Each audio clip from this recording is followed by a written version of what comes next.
Typing coaching centre में विजय का पहला दिन था। वह अपनी सीट पर बैठा टाइपिंग सीखने के लिए नियमावली पुस्तिका पढ़ रहा था। तभी उसने देखा कि एक सांवली लड़की, जिसका चेहरा मुस्कान से भरा हुआ था, उसकी कैबिन में आई। वह उसके पास वाली सीट पर बैठ गई और टाइपिंग करने लगी। विजय का मन टाइपिंग में नहीं लग रहा था। वह बस उसे देखते रहना चाहता था। लड़की ने उसे घूरते हुए देखा और पूछा, क्या देख रहे हो? विजय ने थोड़ी झिझक के साथ कहा, आपको टाइप करते हुए देख रहा हूँ। लड़की ने व्यंग्यात्मक स्वर में कहा, टाइपिंग सीखने आए हो या कुछ और? विजय ने सफाई दी, आज मेरा पहला दिन है, समझ में नहीं आ रहा, इसलिए देख रहा था कि आप कैसे टाइप करती हैं। लड़की ने हल्की सी मुस्कान के साथ कहा, अगर इस तरह मुझे ही देखते रहोगे तो शायद कभी सीख नहीं पाओगे, और फिर से टाइपिंग करने लगी। विजय भी कीबोर्ड देखकर टाइप करने की कोशिश करने लगा, लेकिन उसका मन अभी भी भटक रहा था। वह किसी तरह लड़की से बात करने का बहाना ढूंढ रहा था। कुछ देर बाद उसने गलती से टाइपराइटर का रिबन फंसा दिया। लड़की ने उसकी तरफ देखा और कहा, ध्यान कहीं और हो तो रिबन तो फंसेगा ही। वह रिबन ठीक करने लगी और विजय उसे निहारता रहा।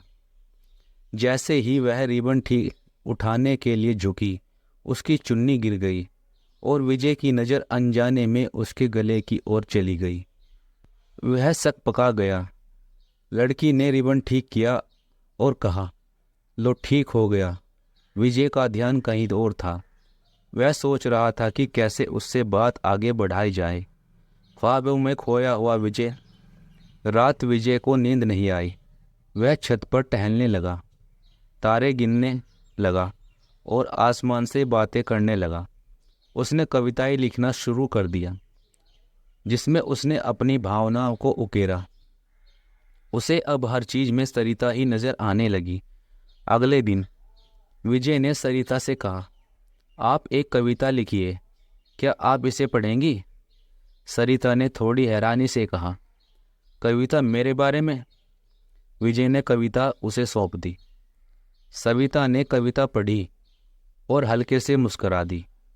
विजय ने उसकी मुस्कान को देखकर कहा, मैं चाहता हूं कि आप इसे टाइप कर दें, इसे छपने के लिए भेजना है। सरिता ने कविता टाइप की और विजय को वापस दे दी।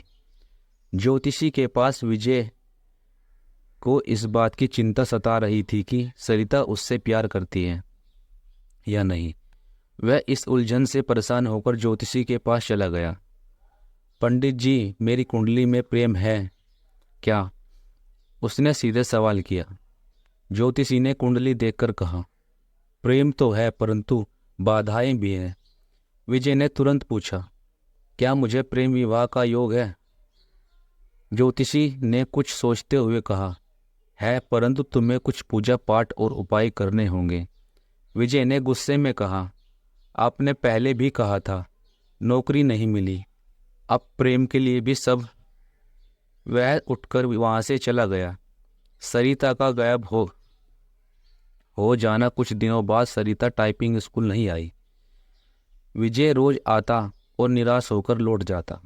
8वें दिन जब सरिता आई तो उसने विजय से कहा, मैं कुछ दिनों के लिए घर पर थी, कुछ पारिवारिक समस्याएं थी। विजय ने चिंता से पूछा, क्या हुआ सरिता ने गंभीर स्वर में कहा, मेरी बहन से भाग गई है, हम सब बहुत परेशान हैं। विजय ने सांत्वना देते हुए कहा, सब ठीक हो जाएगा, समय के साथ सब समझ में आ जाएगा। इसके बाद सरिता ने विजय से कहा, शायद अब हम नहीं मिल पाएंगे, मुझे नौकरी के सिलसिले में दूसरे शहर जाना पड़ रहा है। विजय को यह सुनकर बहुत धक्का लगा, पर उसने कुछ नहीं कहा। उसने सोचा कि सरिता को जाने से रोकने का कोई तरीका ढूंढे, लेकिन उसे कुछ सूझा नहीं। विजय का संघर्ष सरिता के जाने के बाद विजय ने टाइपिंग स्कूल जाना बंद कर दिया। वह अपनी कविताओं में खो गया। उसकी कविताओं में अब दर्द और अकेलापन साफ झलकता था। वह रोज सविता के लौटने का इंतज़ार करता, लेकिन कभी नहीं आई। एक दिन उसे सपना आया जिसमें उसने देखा कि सरिता एक नदी की तरह बह रही है, लेकिन बीच में पहाड़ और बाधाओं से टकरा रही है। उसने इस सपने को एक कविता के रूप में लिखा। सरिता जो निकली अपने उद्गम स्थल से सागर की चाह में चली, सामने आ गए पहाड़ फिर भी बहती रही। अविरल। सागर से मिलने की चाह में पर मानव ने बना दिया बांध, रोक दी उसकी धारा, फिर भी उसने हार नहीं मानी और अंततः मिल गई अपने सागर से।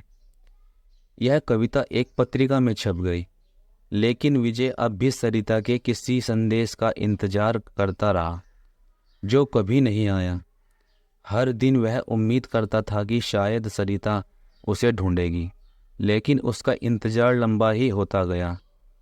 दोस्तों, अगर यह कहानी आपको पसंद आई हो तो चैनल को सब्सक्राइब कर दीजिए और चैनल को लाइक करिए और घंटी वाला बटन दबा दीजिए, क्योंकि जब भी हम कहानी अपलोड करेंगे आपके पास सबसे पहले उसका नोटिफिकेशन आ जाएगा। धन्यवाद दोस्तों।